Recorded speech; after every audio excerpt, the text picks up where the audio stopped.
Cut out there for a second. Sorry about the interruption. I was saying Winston is a dead man walking. That's what he's learning and accepting. He understands the how, but not the why. Why does it have to be that way? And specifically in his position, it's understanding that to his world, in this world, Winston is the insane one. And I guess, we'll come to a head on this, and I have a question for anyone who's read the book and who understands, especially when it comes to their first impressions. But I want to further delineate and see what Google AI has to say about dramatic and tragic irony. So AI says, dramatic irony, also known as tragic irony, is a literary device that occurs when the audience has knowledge that a character does not, and this knowledge has consequences for the character. Dramatic irony can be used to create suspense, drama, and intrigue, and to draw readers into a story.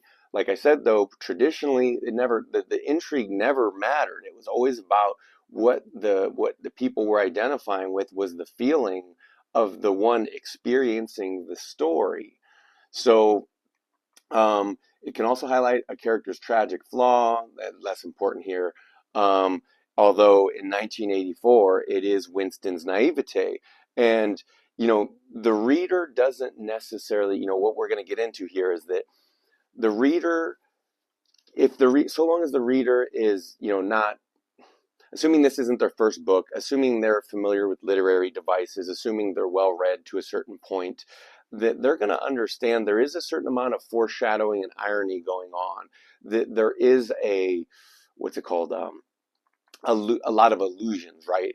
Illusion is not ILL, but ALL, right? To allude to reveal, to point at, to create symbols and signs to point to something without actually saying it, right? So irony entails that kind of communication.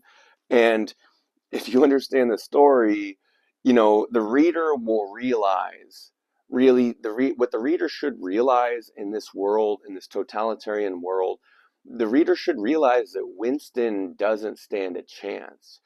The insanity of it is that the reader identifies, if assuming they can feel human pathos and they can be affected by such tragedy, what they're going to feel is not just Winston's pain and frustration and all that stuff. They're going to identify with him, even though by doing so they are insane, right? Because in the context of this world, it's just the party. There's nothing outside the party.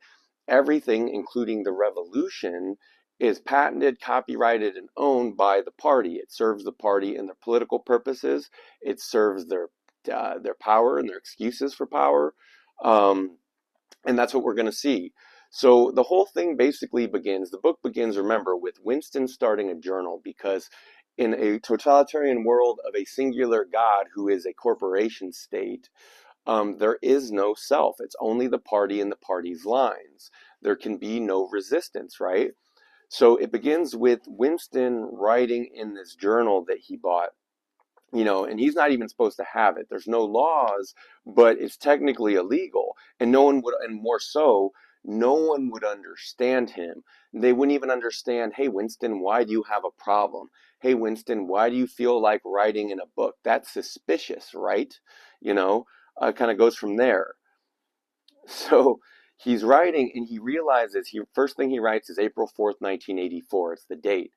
And he sat back in a complete helplessness had descended upon him. To begin with, he did not know with any certainty that this was 1984. It must be around that date, since he was fairly sure that his age was 39, and he believed that he'd been born in 1944 or 45, but it was never possible nowadays to pin down anything within a year or two. For whom it suddenly occurred to him to wonder, was he even writing this diary? Right? So again, you're beginning to see he's formulating his ideas and how to systematize his thought. For the future, for the unborn, his mind hovered for a moment round the doubtful date on the page, and then fetched up with a bump against the newspeak word doublethink. For the first time, the magnitude of what he had undertaken came home to him. How could you communicate with the future? It was of its nature impossible. Either the future would resemble the present, in which case it would not listen to him, or it would be different from it, and his prediction would be meaningless, right? So right away, he's feeling helpless because what's the point? Again, the totality of it, of what he is up against as an individual, is beginning to dawn on him. And the nightmare basically begins right there, is realizing, who am I writing this for? And then skipping ahead a few pages into the story to our next bit of highlighting, we meet a high-ranking party official who Winston doesn't really know yet, but whom he thinks might be a secret member of a fabled resistance force called the Brotherhood that exists against Big Brother, right? So Winston sees O'Brien, and what he notices about O'Brien is, unlike a lot of the Beetle-like men, this seems kind of Kafka-esque, right? Like he was inspired by Kafka's metamorphoses of kind of seeing how these people are, but the idea that Orwell talks about for all these beetle-like men who occupy the state and make it run around, like people, men who are not the party's ideals, but who can at least serve it, right? That for all of those, O'Brien is not just an incredibly intelligent man, and you can read it on his face, but he's also a tall man, a strong man. His body has a fighter's physique. He's not an egghead. He's not a beetle-like man. He's not a little dumpy guy, right? He is an imposing, strong man. He is a proper representative of the party and its ideals in the flesh. And he can back up that power. It's not just that he looks it, it's that he has the corresponding power as well. And he's not like the people on the outside who are forever left reaching for that power because they are not, he is something that they are not. So Winston is kind of seeing the differences in people, right? And a lot of this story focuses on seeing those differences of intelligence and strength and motives and how and why people act the way they do. So let's see, I have right here, this is where we get, I think this is the first place in the book, it might be the first or second place where we get our big illusion, our big foreshadowing, which is even a metaphor of light and shadow. So years ago, how long was it? This is Winston thinking to himself. 7 years it must be. He had dreamed that he was walking through a pitch dark room, and someone sitting to one side of him had said as he passed, "We shall meet in the place where there is no darkness." It was said very quietly, almost casually, a statement, not a command. He had walked on without pausing. What was curious at the time in the dream is the words had not made much of an impression on him. It was only later and by degrees that they seemed to take on significance, right? Because part of Winston's journaling is that he's exploring his own memories, he's exploring his own dreams in a world where these things have no significance for anyone else, and technically they're not supposed to have significance for him either, because he's a weirdo for even bothering or thinking that he exists, right? Because this is the tragedy of the story. The individual no longer exists, only the nation state, only the corporation. Um, so he's having this dream. He's interpreting these words, "We shall meet again in the place where there is no darkness."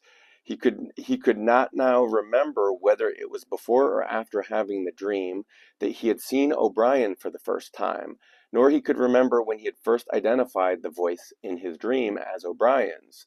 But at any rate, the identification existed. It was O'Brien who had spoken to him out of the dark, right? And this is when Winston begins to project his own ideals and desires onto O'Brien, which, if you understand the fact that O'Brien is an inner party member who exists basically as a fed to lure him out, say, yeah, here are the plans, here's the plot, here are the terrorist actions, you're willing to commit them, right? But we're not there yet. But this is what he's doing the whole time. It's a trap from this very first moment. Oh, and the fact that the place there is no darkness, Winston's interpretation is so wrong, and we're about to see that next. Or soon. So a little bit later in the story,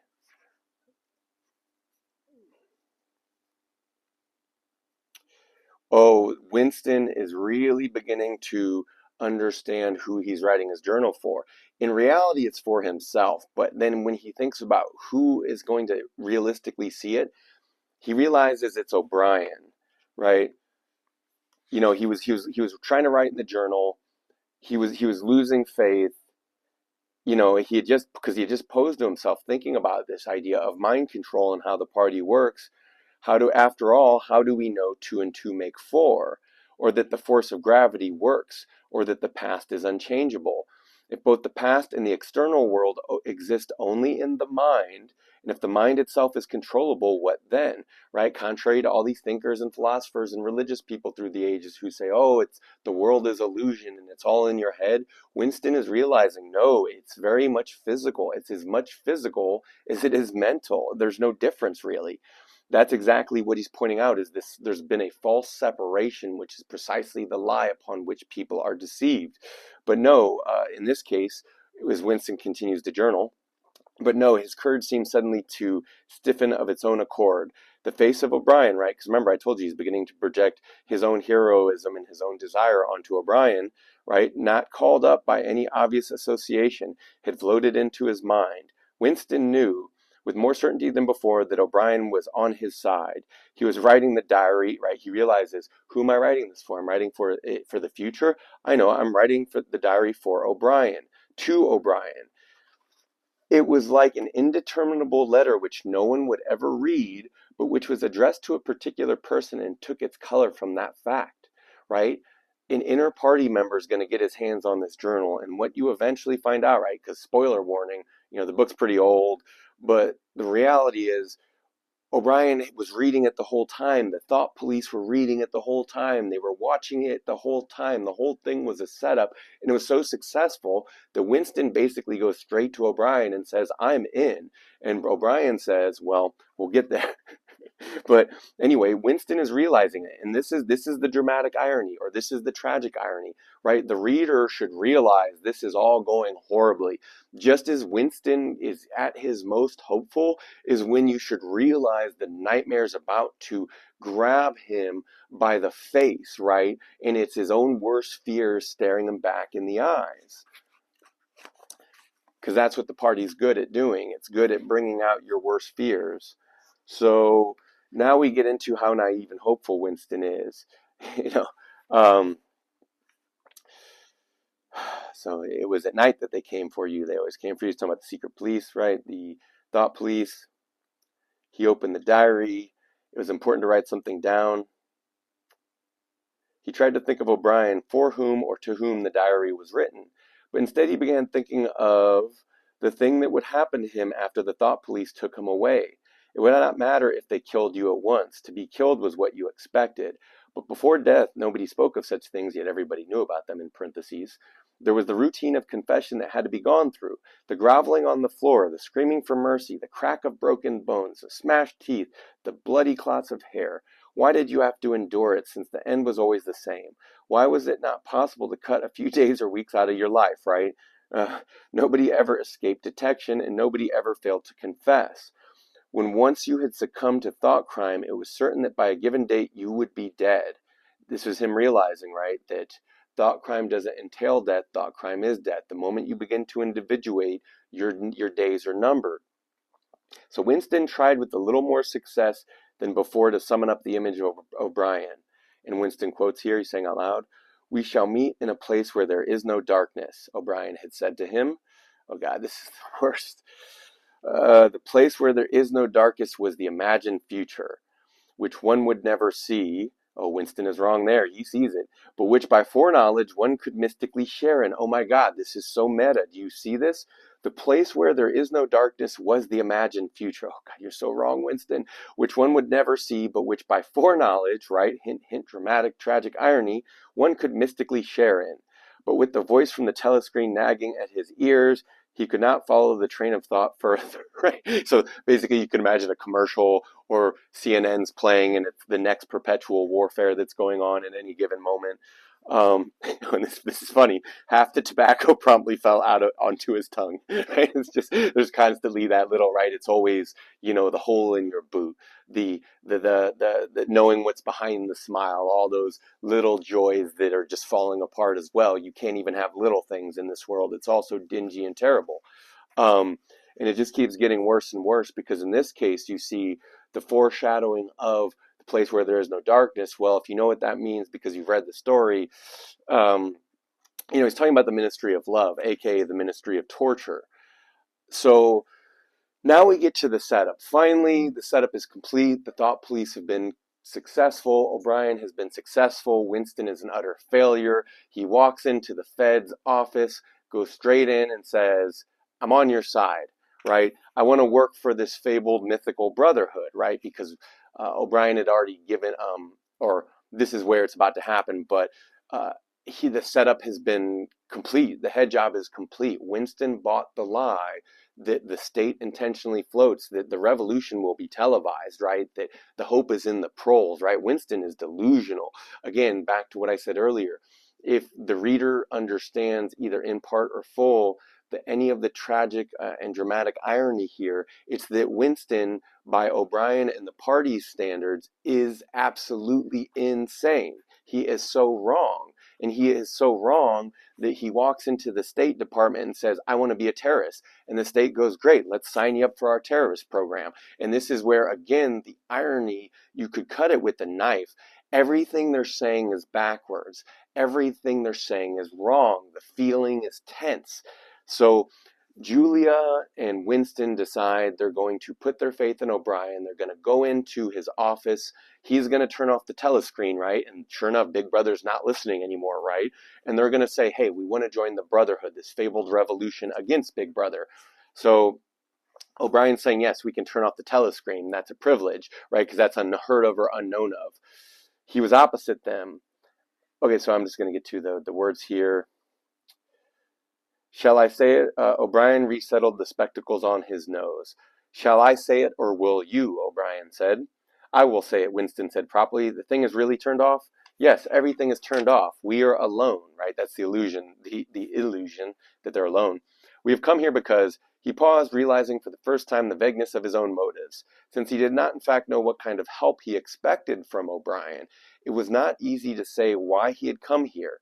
He went on, conscious of what he was saying must sound feeble and pretentious. Winston says, we believe that there is some kind of conspiracy, some kind of secret organization working against the party, and that you are involved with it. We want to join in and work for it. We are enemies of the party. We disbelieve in the principles of INSOC.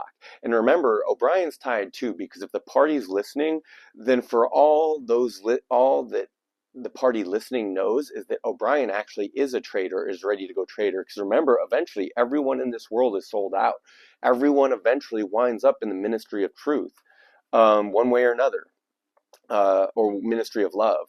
We want to join and work for it. We are enemies. We disbelieve in the principles of INSOC. We are thought criminals. We are also adulterers. I tell you this because we want to put ourselves at your mercy. If you want us to incriminate ourselves in any other way, we are ready. So everything's just out in the open because there's no way around it. He stopped and right, nothing is hidden. Just like in our real world, in this world, nothing's actually hidden. It's out in the open. He stopped and glanced over his shoulder with the feeling, right, because that's the nature of it. It's been designed to be that way. Everyone is helpless before that externalized power. Sure enough, the little yellow-faced servant had come in without knocking. Winston saw that he was carrying a tray. Okay, O'Brien saying the servant's one of us. Moving on to just get to the words, right? So he gives him a drink of wine. He says, toast to our leader, Emmanuel Goldstein, right? Basically almost like a Karl Marx type figure of this world, right? The proletariat revolution, Krusty's going to be here, guys. It ain't coming. Winston took up his glass. He's disappointed after years of gin. He couldn't appreciate the wine. So then he says, there's such a person as Goldstein, he said. Yes, there is such as a person, and he is alive, right? So basically, and you don't know if any of this is real or true, right? Actually, you don't at this moment in time. There's a lot of it you don't know necessarily. So he's saying it's not just an invention of the thought police. No, it is real. The Brotherhood, we call it, right? And Winston technically is the Brotherhood, but he's turning himself in. So do you see the problem? Like, opposition actually can't exist, and it only exists where controlled by the state. Everything is controlled opposition. There's nothing outside the party. It's kind of like what modern protest is in modern America. It doesn't do anything. We live in a post-moral world is a post-protest world. So let's see. Yeah, we can skip ahead a little bit. So Winston just saying he's willing and capable of doing anything for the Brotherhood, right? And this is where O'Brien puts him to the fire, right? He tests his resolve. O'Brien had turned himself a little in his chair. Well, he has the guise of testing his resolve. So you're prepared to give your lives for the revolution, right? O'Brien's asking Winston, right? It's also called incriminating evidence. Yes, Winston says. You're prepared to commit murder. Yes, Winston says. To commit acts of sabotage that would cause the death of hundreds of innocent people. Yet no different than the party's actions, right? You know, warfare the world over, millions of people dead and enslaved on a daily basis, right? But, you know, it's only allowed through the party. To betray our country to foreign powers, yes, you are prepared to cheat, to forge, to blackmail, to corrupt the minds of children, to distribute habit-forming drugs, to encourage prostitution, sounds like the CIA, right? To disseminate venereal diseases, it is the CIA, to do anything which is likely to cause demoralization and weaken the power of the party, except it's the other way around when you're attacking your own people in a proletariat. Yes, and this is O'Brien going on, like really incriminating, if, for example, it would somehow serve our interest to throw sulfuric acid in a child's face, are you prepared to do that? Yes. And Winston and Julia are both agreeing, right? As I said, they're both insane. You see, they're both terrorists and they're admitting it. In this world, they're the bad guys, right? So for readers, are you identifying with the bad guys? That's right. What's the real tragedy here then? Right?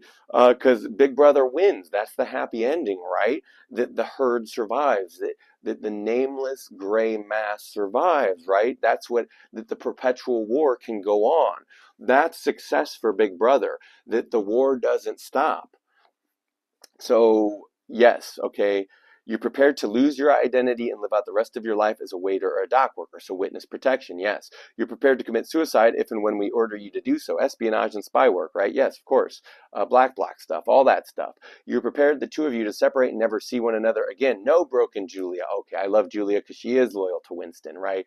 They really do care about each other. They really do love each other, actually, right? That's part of the tragedy of this story, is that they are both broken, is that the party cannot let love and loyalty exist. So they are both destroyed, and we're going to get into that. So it appeared to Winston that a long time passed before he answered. For a moment, he almost said, the dress makes you look fat, right? So for a moment, he seemed even to have been deprived of the power of speech. His tongue worked soundlessly, forming the opening syllables first of one word, then of the other, over and over again, until he had said it. He did not know which word he was going to say until he finally said it. No, he said. He's not willing to separate from her, right? And this is what's part of what's tragic, is the party, the state says, well, let us divide you then. Let us make sure that can't be, right? Love cannot exist in this world. You did well to tell me, said O'Brien. It is necessary for us to know everything, right? He's talking about their reticence, their unwillingness to separate. He turned himself toward Julia and added with a voice, okay, this is the worst. Do you understand that even if he survives the ministry of love, it may be as a different person. He will be changed. You will be perfect. We may be obliged to give him a new identity. His face, his movements, the shape of his hands, the color of his hair, even his voice would be different. And you yourself might have become a different person. You will be when they get done with you. Our surgeons can alter people beyond recognition. Sometimes it is necessary. Sometimes we even amputate a limb. He's not talking about the Brotherhood. He's talking about the torture he's going to soon be inflicting on them in room 101. Nuts. Nuts. It's so meta. It's so tragic. It's so damn ironic. So Winston could not help snatching another sidelong glance at Martin. There were no scars that he could see. He's being properly suspicious. Julia had turned a shade paler so that her freckles were showing, but she faced O'Brien boldly. She murmured something that seemed to be assent. Good, then it's settled. And see, I guess something that I don't know if we already passed it or if it's somewhere, it's around one of these sections that I'm actually at, where Winston, just like he says of thought crime, that it doesn't entail death, it is death. He recognized that a creature's birth carries its death. He recognized that a thought carries its deed, carries its action, carries its end consequences. There is no lightning separate from the flash. There is no doer separate from a deed, that it's all one. So he realizes that this is why they were helpless. The whole thing all along was the moment Winston Smith was born, the whole fatalism of the story, the whole tragic irony of it, is Winston Smith's very nature is as of being the last human being alive. He's the last human being due to his circumstances, his place in time, his personal memories and feelings, and understanding of the world and how it works. He's the last human being of history in his place in time that has a chance of understanding or being anything more than what the party prefabricated and told them and tortured them to be. Right? This is why he's the last human being. This is why O'Brien cares about him.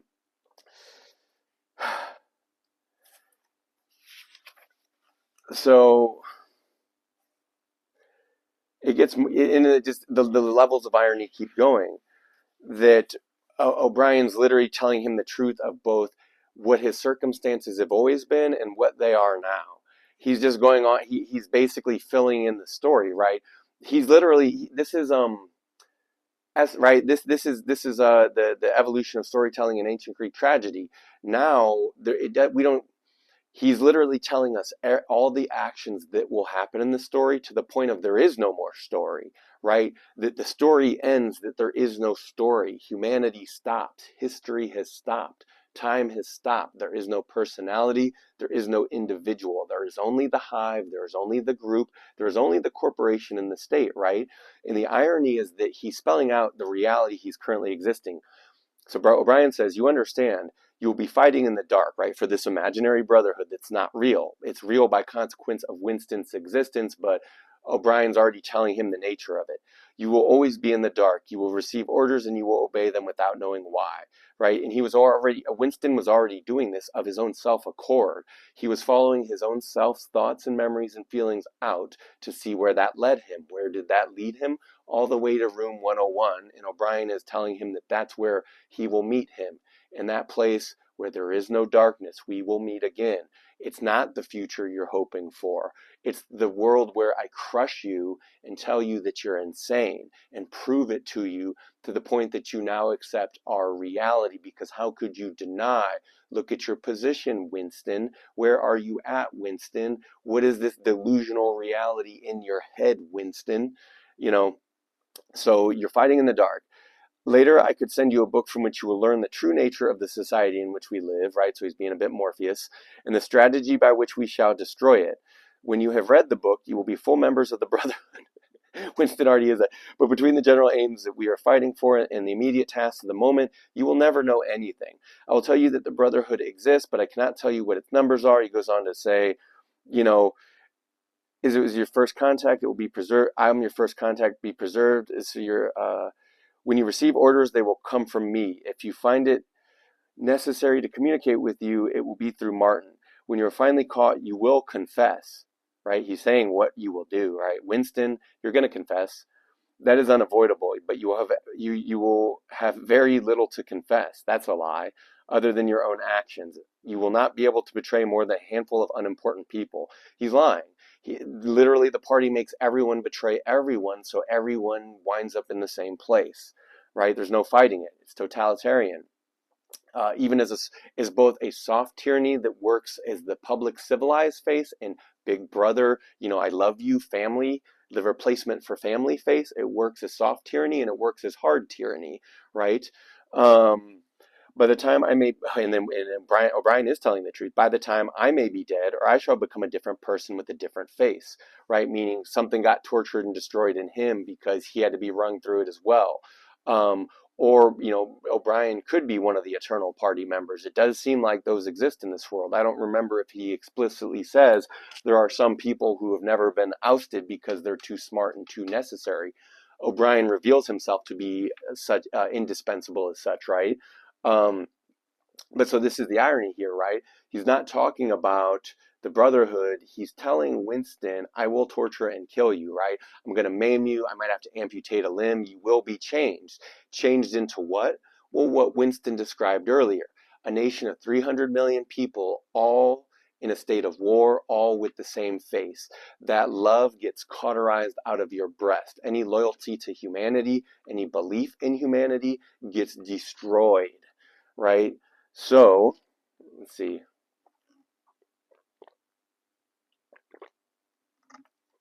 Excuse me.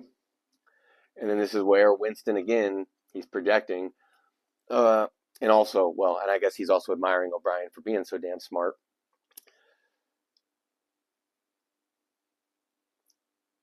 When he spoke, okay, more than even of strength, O'Brien gave an impression of confidence, of an understanding tinged by irony. Ah, God, do you see this? Like, Winston is misreading the signs. I have a lot of videos on this channel about communication, signs, symbols, codes.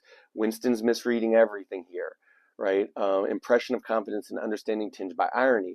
However much in earnest he might be, he had nothing of the single-mindedness that belongs to a fanatic. Oh, Winston is wrong. And he sees that eventually. When he spoke of murder, suicide, venereal disease, amputated limbs, and altered faces, it was a feint of persiflage. This is unavoidable, his voice seemed to say, right? Fatalistic, accepting the consequence, understanding. This is what we have got to do, unflinchingly, right? O'Brien understands that just as I must torture you, Winston must resist. That's their natures. But this is not what we shall be doing when life is worth living again. A wave of admiration, almost of worship, flowed out of Winston from towards O'Brien. For the moment, he had forgotten the shadowy figure of Goldstein. When he looked at O'Brien's powerful shoulders and his blunt-featured face, so ugly and yet so civilized, it was impossible to believe that he could be defeated. There was no stratagem that he was not equal to, no danger that he could not foresee. Right, why do you think he works for the party? Even Julia seemed to be impressed. O'Brien went on, it kind of goes from there. You will have heard rumors of the existence of the Brotherhood. No doubt you have formed your own picture of it. You have imagined probably a huge underworld of conspirators, meeting secretly in cellars, scribbling messages on walls, recognizing one another by code words or by special movements of the hand. Nothing of that kind exists. The members of the Brotherhood have no way of recognizing one another, and it is impossible for any one member to be aware of the identity of more than a very few others. Goldstein himself, if he fell into the hands of the thought police, could not give them a complete list of members or any information that could lead to them to complete the list, because no such list exists, right? And this is him, like, he's kind of explaining that it's all controlled opposition. Like, this is actually true, that this is fiction. It doesn't matter even. It doesn't matter that the story is true or false. It just matters that the story is there because the story exists to lure out opposition and control the opposition. So like it's like saying that even the devil works for God, right? If you got rid of the devil, there would be no story, right? And Big Brother actually exemplifies that. What if you have a God but no devil? What if you have good but no evil, because we don't have that word evil anymore? Nothing can be evil. It can only be good, good plus, check, minus. Or there's not even minus, right? At least in our world, we still have check, check plus, check minus. In this world, it's all good, double plus, good, double good plus, check, right? So you're not allowed to have opposing thoughts because opposition doesn't exist. There is no negativity. Everyone is happy. Everything's fine. The war is going great, right? So that kind of goes on from here. No such list exists. The Brotherhood cannot be wiped out because it is not an organization in the ordinary sense. Nothing holds it together except an idea which is indestructible. You will never have anything to sustain you except the idea. You will get no camaraderie and no encouragement. When finally you are caught, you will get no help. We never help our members. At most, when it's necessary, we'll help you be silenced, right? We'll smuggle in a razor blade. You will have to get used to living without results and without hope. Right? What a beautiful sight for the future, right? Get used, and he's already been fighting against that, right? He's been fighting against the nihilism of Big Brother. He's been fighting against the nihilism of a world where you can't have sadness or tragedy or honesty, where you can't have human affection and human love or real connection with another human being, right? He's been fighting against the hopelessness of that. Serious. Those are the only results that you will ever see. There's no possibility that any perceptible change will happen within our own lifetime. We are the dead. O'Brien is saying this. Our only true life is in the future, right? You'll find your rewards in heaven. Or if you kill yourself and go down with the ship, right, you can have your reward in the afterlife. There's a lot of ways these messaging and this kind of activity is encouraged and bought and sold in the human world. We shall take part in it as handfuls of dust and splinters and bones, right? Well, it's good to be honest about where you're at in the picture, right? But how far away from future may be, there is no knowing. It might be